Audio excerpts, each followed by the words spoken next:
Morning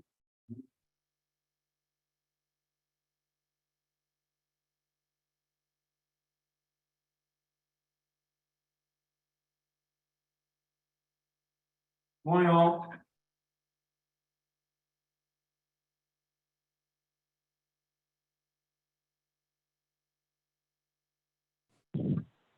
Morning. Morning, Rabbi. Morning. Good morning. Morning. 1 second. Just doing the link. Hold on a sec. Oops. Is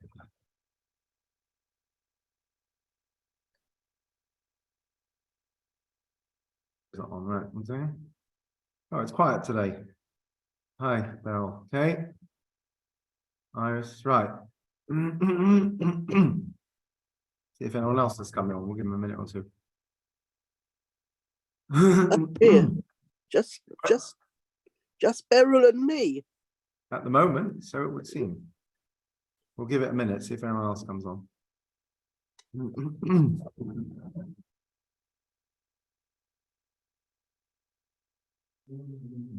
Lisa said she was coming.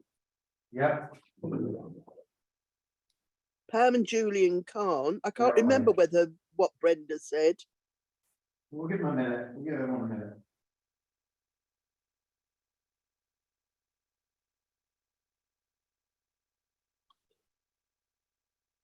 Okay.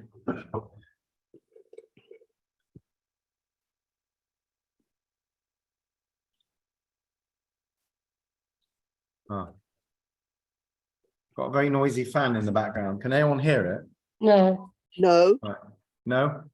Oh, Deborah's arrived. Right. Hi, Hi, Deborah. Morning. Okay.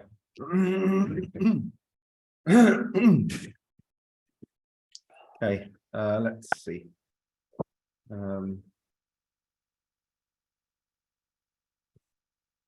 Okay. We'll start. We'll get the PowerPoint.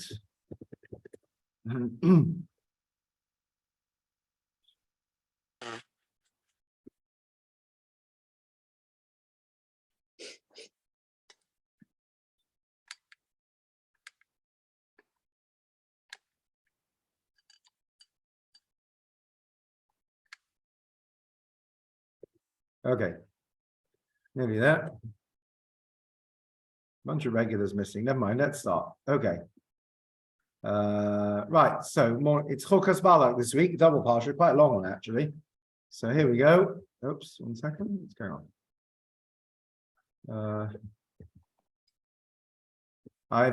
Apologies. I've made a mistake. I should have given you both Parshas, Chokas and Balak, but I haven't. So the summary is just the second Parsha, but that's fine. Off we go. Okay. Iris. Balak, the king of Moab, summons the prophet Balaam to curse the people of Israel. On the way, Balaam is berated by his donkey, who sees, before Balaam does, the angel that God sends to block their way. 3 times, from 3 different vantage points, Balaam attempts to pronounce his curses. Each time, blessings issue forth instead. Balaam also prophesies on the end of the days and the coming of Mashiach. The people fall prey to the charms of the daughters of Moab and are enticed to worship the idol Peor. When a high-ranking Israelite official publicly takes a Midianite princess into a tent, Pinchas kills them both, stopping the plague raging among the people. Okay, right, thank you. So, let's have a look at some of Bilam's words, and we're going to talk about this loneliness. Let's see, who'd like to read source 1? Who else can see the screen? Everyone? No? Deborah, do you want to read? Yes. How can I curse whom God has not cursed? How can I denounce the Lord has not denounced? From the tops of crags I see them, from the hills I gaze down, a people that dwells alone, not in itself among nations. So this is in the context of his saying, I can't curse them. And he says, there are people that dwells alone, am levad ad yishkoin, that doesn't reckon itself among nations. Question, is that a blessing or a curse? bit of both. Right? It's often seen that way during persecution, during pogroms. You know, when people criticize Israel today, we say, we don't really care what you say. Where were you in the 1940s? You know, no one's got our back. We can only rely upon ourselves. Rabbi Sachs, in his book Future Tense, talks about this. He talks about when he became aware of the sort of the dangerous side of this kind of self-definition of being lonely. He says he was having lunch in Jerusalem. It was 2001. He had Erwin Kotler there, who was to become Canada's Minister of Justice, and a distinguished Israeli diplomat. And they were talking about do you remember the conference in Durban in 2001? That became a disaster for anti-Israel. Remember that? The anti-racism conference? No. Anyone remember that? No. It was, if I recall correctly, it became basically a hypocritical anti-Israel fest, unfortunately. So what was supposed to be an anti-racism, what do you call it? Conference got, as often is the case, got hijacked. So 1 second. All right, just finding, let's see if I can look it up. We seem to have got onto source 10 for some unaccountable reason. Oh, I must have held down the button, sorry. I think you did. Whoops, I didn't notice. Right, so this is Rabbi Sachs. I guess I'll read. So this is what he says about that conversation he had with Canada's Minister of Justice and an unnamed Israeli diplomat. We all had reasons to know it was going to be a disaster for Israel. It was there in the parallel sessions of the non-governmental organizations that Israel was accused of the 5 cardinal sins against human rights: racism, apartheid, crimes against humanity, ethnic cleansing, and attempted genocide. The conference became, in effect, the launchpad of a new and vicious anti-Semitism. In the Middle Ages, Jews were hated because of their religion. In the 19th and early 20th century, because of their race. In the 21st century, because of their nation state. As we were speaking of the likely outcome, the diplomat heaved a sigh and said, "'Twas ever thus. Am levadad yishkoin," which is this quote we just had. We are the nation that is fated to always be alone. Right? Shrug your shoulders. This is our fate. So Rabbi Sachs continues. He says, he had the best of intentions. This is somebody who was a professional Israeli diplomat. He spent his life defending the state of Israel. He knew what he was talking about. So, you know, but Rabbi Sachs says he saw the danger in this attitude that if you believe that you're always going to be on your own, you won't make friends and allies because you know that no one's ever going to be on your side. It basically becomes a self-fulfilling prophecy. So the question is, how should we understand Bilam's words? Right? Is this a blessing? Is it a curse? What is this loneliness? It's very ambiguous, right? Anyone know, we've learned this before in the Shiur, I think a couple of years ago. Anyone know when the first time the phrase not good appears in the Torah? By the way, Iris, we can't see you, is that correct? Yes, I'm dressed for the comfort of the temperature in my right. Oh, not no worries. for company. Okay, just checking. Right. Anyone know when the first time the words not good, lo tov, appear in the Torah? In the creation. Yeah, whereabouts? Is it? Oh, is it day 3? I can't remember. No, it's No, it wasn't in one of the days. They were always, and he saw, correct. saw that it was good. It's slightly later than that. Was it the Tower of Babel? Nope, it's before that. Okay, let's have a look. Vayom Hashem Elokim. Oh yes. Lo tov heyos adam levado. It's not good for man to be alone. Es elo eza kenegdo. I will make a counterpart for him, right? And just by the way, nice little Dvar Torah. Do anyone know what keneged means in Hebrew? No. Opposite. Opposite or opposing, right? Mitnaged is an opponent. So eza kenegdo, a helper, a kenegdo, facing him, opposite him. So it's a famous thing that if you get your marriage right, then your spouse becomes a helper who complements you. If you get your marriage wrong, they become someone that you're in conflict with, that's against you, kenegdo. Okay, so the first time we find this phrase "lo tov" apparently is "lo tov hayes adam levado." Anyone know where another place we find "lo tov" is? Just by the way, No. I'll give you a clue. It's in the Exodus, shortly before the Ten Commandments.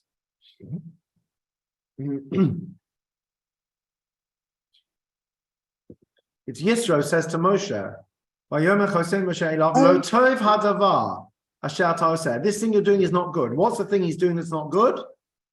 Sorry, I should stop reading. Iris, do you want to read source 4? Okay. But Moses' father-in-law said to him, "The thing you are doing is not right. You will surely wear yourself out, and these people as well, for the task is too heavy for you. You cannot do it alone." So twice in the Torah, when we find the phrase that it's not good, refers to doing something alone. So we see that isolation is not a blessing. Now, last week we had a source, if you recall, from the Rambam, and we were talking about Korach and groups and, that's who you associate with.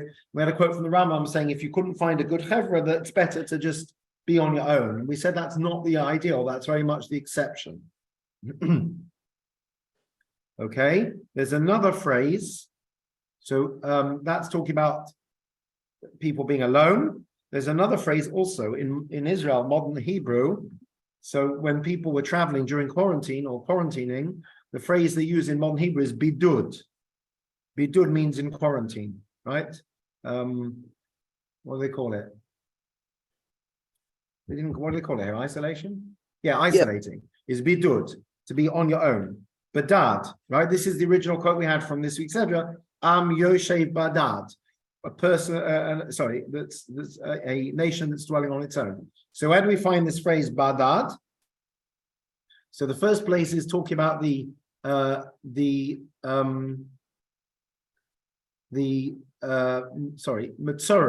right? It's not really a leper, but the Metzora, right? Where it says that he has to basically isolate. Who would like to read that?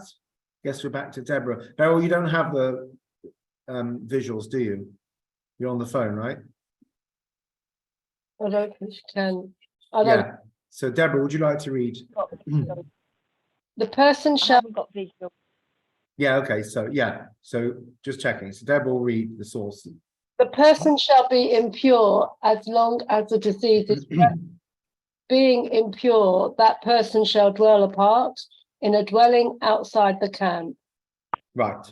And the other time is the beginning of Eicha.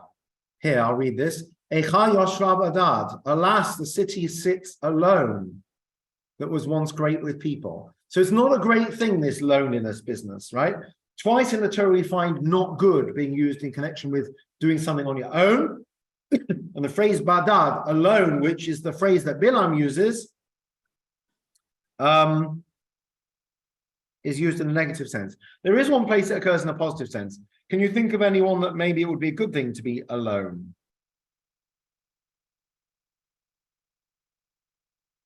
Well, Samson, if he'd been alone, he wouldn't have ended up meeting Delilah. Say that again? Good. I said Samson, if he'd been alone, he wouldn't have met Delilah. Yes, true. Would it be the rice when Miriam spoke Lashon Hara? No, think bigger than that. What being do you think makes sense to be alone? Good. Right, let's have a look. Shall Right? Yeah. Hashem badad yanchenu ve'eni mo el necha. Hashem alone guided them. No alien god was alongside. Okay? So just give me 2 seconds. Sorry, I just need to tell someone that someone's coming to clean something. Just chat for 2 seconds. Well, 10 seconds.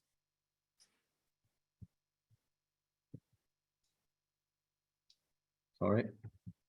Trying to do too many things.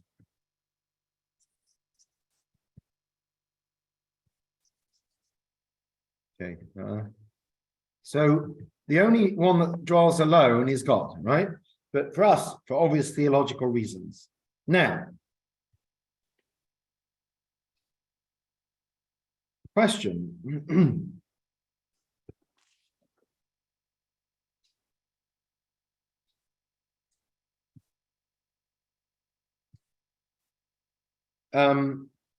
Was Bilam a friend or a foe? I don't think he was really either. Well, he was a foe, really, because he agreed to Balak's demands. He was totally a foe. He wanted to curse us, just that God didn't let him, right? So he's hardly a lover of Israel. He was hired to curse us. It was only God that stopped him doing so. He tried a second time. You recall what happens? He gets the Moabite and Midianite women to seduce the Israelites. Yeah. Right? 24,000 die in a plague. And that comes after he says, how can I curse who God has not cursed? How can I doom who God has not doomed? So if I said, I really wish I could, go bomb the mosque on the Mount, but it's against the law. Do I come across as particularly friendly or hostile to Muslims? Hostile, right? Hostile. So he's saying it's only because God's stopping me that, right? It sounds very noble. How can I curse those who God hasn't cursed? Wait a minute, why would you want to curse them in the first place? Right? So the Talmud says something interesting. The Talmud says, I think back to Iris, would you like to read? Rabbi Abba Bar Kahana says, all of the blessings ultimately reverted to be fulfilled as the curse that he originally intended, as all of those circumstances befell the Jewish people, except for the destruction of synagogues and study halls, as it is stated, and the Lord your God transformed the curse into a blessing for you, because the Lord your God loved you. A curse in the singular, not curses in the plural, was transformed permanently. So everything that he said ultimately, unfortunately, came true throughout Jewish history, except for one. The one that didn't come true, Talmud says, is Ma tovu alecha Yaakov, right? How goodly are your tents, O Jacob, your dwelling place, O Israel, which we said is the tents of Torah and study halls. So, they did get destroyed at various times, but apparently that's the one that didn't come true. So it seems from that Talmud that the curse of being alone was very much a curse. Sorry, yes, it was very much a curse. Now also, is it a given that we're always going to be hated? Yeah. Where do we get this idea from, that we're always going to suffer anti-Semitism and hatred? It certainly seems to be. Hashem says it himself. Hashem says it. Where? Somewhere where it says here that I can't remember. So, here, let's see what the prophets say. Isaiah, who would like to read? I think back to Deborah. Yes. Many peoples will come and say, come, let us go up to the mountain of the Lord, to the temple of the God of Jacob. He will teach us his ways so that we may walk in his paths. The law will go out from Zion, the word of the Lord from Jerusalem. Okay, Ki Mitzion Tete Torah. Yeah, so that doesn't sound like they were going to hate us, right? Eventually, they're all going to basically, the law will go forth from Zion. Many people will say, let's go up to the mountain of the Lord. Let's see what Zechariah had to say. Iris, back to you. Thus said the God of hosts, in those days, 10 people from nations of every tongue will take hold. They will take hold of every Jew by a corner of their cloak and say, let us go with you, for we have heard that God is with you. Right, so I've run out of sources, apologies. I'll just go back to, I'll stop sharing.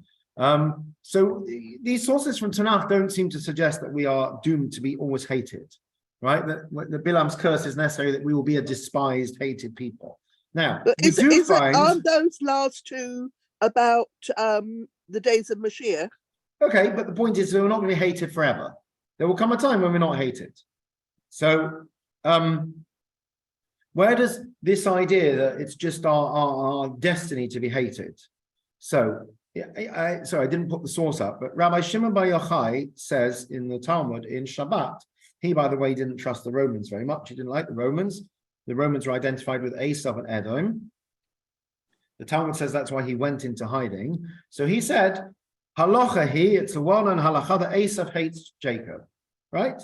We know from childhood that Esav, who is Rome, who represents the nations of the world, hates Yaakov. Now, people are very quick to quote that verse. In the Torah, where does this idea come from? So in the Torah, when it says that Esav ran to meet him and he threw his arms around his neck and he kissed him, right? If you look in the Sefer Torah, there are dots over the word kissed. And Rashbi said that even though it was well known that he hated him, at that moment he overcame with compassion and he kissed him. In other words, that there was an exceptional case, but normally he did not feel well disposed towards him. That is where we get this idea. Rabbi Shimon Bar Yochai is the one that seems to perpetuate this idea that anti-Semitism is just a fact of life because the non-Jews will always hate us. Because Esav hates Yaakov, it's a halacha. So it's not necessarily mainstream. It's a view that makes a certain amount of sense. If you look at anti-Semitism through history, it's a bit irrational and it's hard to explain. It's much easier to say it's just unfortunate that it seems the nations of the world have always had a problem with us. But it doesn't seem to follow that it's automatic.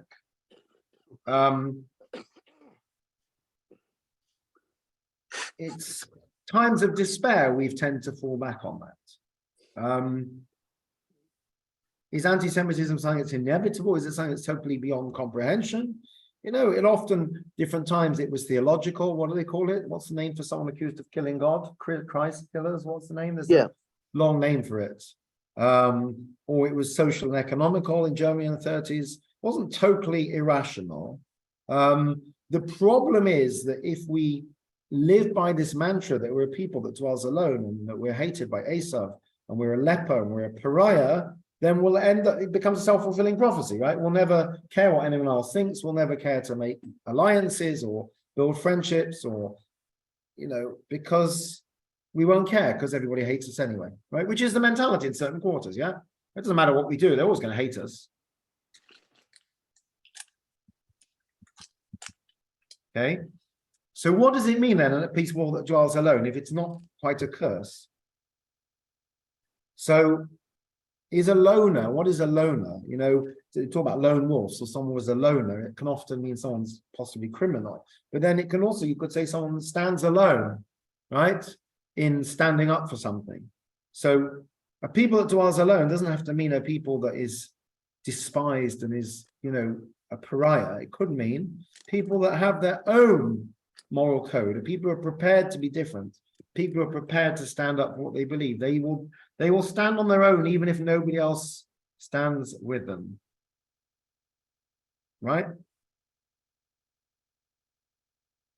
Yes.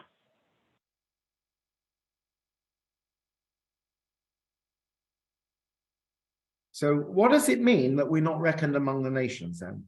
Let's just open the slides again for a minute. Let's just go back to the original slide. Sorry, 1 second. Right. Excuse me a sec. It's all very nice, right? Oh, it doesn't mean we're despised. No, it's not true. And Esav doesn't hate Yaakov. And when Bilam says, a people that dwells alone, not reckoning itself among nations, what does that mean then?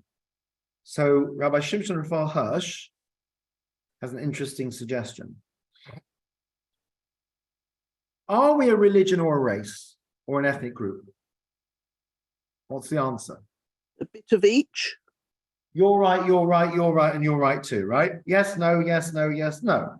Right? We can't be an ethnic group because we don't have distinctive, you know, national features or, you know, skin color or, I don't know, national origins or whatever. On the other hand, we're not just a religion because it passes whether you believe in it or not. So we have a complex makeup. There's a difference between a people and a nation. Right? Now you might say there's a Jewish state, right? The Jews have become a nation in that sense of having a nation state. But in the old days, we didn't. And yet we were still a people. So Rabbi Hirsch suggests that when it says that we're not reckoned among the nations, what it means is that we're not a nation that needs a country or needed a country to survive, because even throughout exile and dispersion, we still had our shared memories, our shared customs, our shared traditions, our shared Torah. So we don't rely on, they talk a lot about diasporas, right? Different diasporas. There's the Jewish diaspora. There's other diasporas. I've heard them refer to the Chinese diaspora or the Palestinian diaspora or whatever it is, right? So we now have a Jewish state, and some people live there and some people don't, right? And people have different relationships with it. But if you look historically, we weren't a nation like any other nation that was defined by where they lived or by their ethnic group, right? We're much more holistic definition than that. So Rabbi Hirsch suggests that when it says a people that dwells alone, not reckoning itself among nations, it means that unlike other nations which rely on some kind of national identity, German, French, right, Arabian or whatever, Mexican, we've never had that. We've never ever had that. And yet we've still been a distinctive people.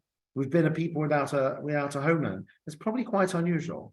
Are there any other peoples throughout history that have survived without a homeland? I don't know the answer to that, but I suspect not.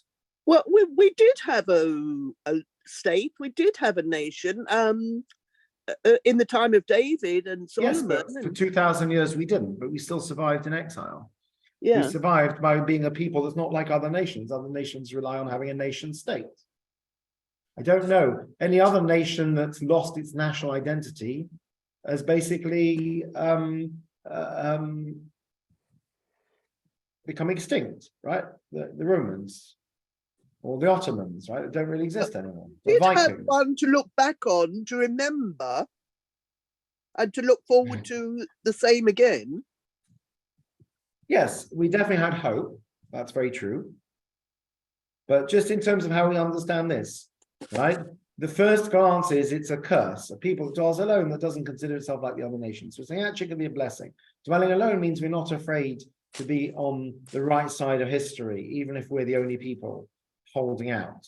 And we're not like the other nations that we can exist without a state.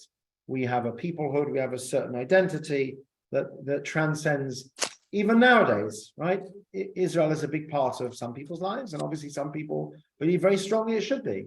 And some people believe that's the only future, and some people see that as a fulfillment of the prophecies, religious Zionism particularly. There's still plenty of Jews living outside Israel, including Zionists, for whom it's a part of their identity. It's not the only part. And then you have Israelis who don't keep anything because they say, I'm living in the land of Israel, that is my identity, which also doesn't work. Right, many years ago, I had an interesting, it's interesting, you talk to different groups. The simple reality is that most white Christians have never had to worry about assimilation, right? Because the majority culture is always white and Christian, right? So many years ago, I was temping, as it happens at Oxfam, that's a story for another day. I wore my kippah, and there was a chap next to me called Bob. Like an English guy, shouldn't say that nowadays, white guy, and we're chatting, and obviously Oxfam's in Oxford, and he said, he went to Oxford University, or Oxford Brookes. He says, can I ask you a question? He says, obviously you're Jewish, and he said, when I went to university, there were a lot of, I had some Jewish friends, very nice people. He said, a bunch of Jewish girls. He says, and some of them would date people who weren't Jewish, and some of them wouldn't. And he struggled with this. He thought it was a bit racist. So I said, can I ask you a question? I said, I didn't even get into the biblical stuff. And I said, can I ask you a question? I said, have you ever had to worry about your identity, in assimilation? He's like, no. I said, no, you wouldn't, because, you're in the majority culture. I said, any minority, whether it's Jews or Muslims or Asians, Indians, Pakistanis, you name it, Bangladeshis, Turks, whatever, nowadays Albanians, anyone who's in a minority always worries about, continuity. I said, it's very difficult to relate. I said, I guarantee if you belong to any other minority, you would relate to this. I said, it's preservation, self-preservation. He said, okay, fair enough. But he didn't get it. So in Israel, that's how Jews feel. Oh, we're in the majority, we places close on Saturday. The weekend is Friday, Saturday, a bit of Sunday. National holidays are Jewish holidays. We have Jewish culture. We don't have to worry about our identity. Now we all know that that's a fallacy. We see many Israelis, unfortunately, particularly when they go abroad, who have very, very weak Jewish identity because of this fallacy. So we're not a nation, and it doesn't work for us to just rely on being a nation. And even when we are in our national homeland, we still have to maintain our Judaism. So this cursed blessing of Bilam can be understood both ways. The fact that we don't count ourselves amongst the nations, we're not just another nation that lives in a country. We're much more than that. I would say it's a blessing if we interpret it correctly.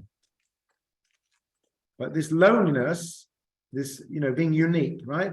People sometimes say, I have a friend who, one of his teachers once told him he's an enigma. He was very, what's the word?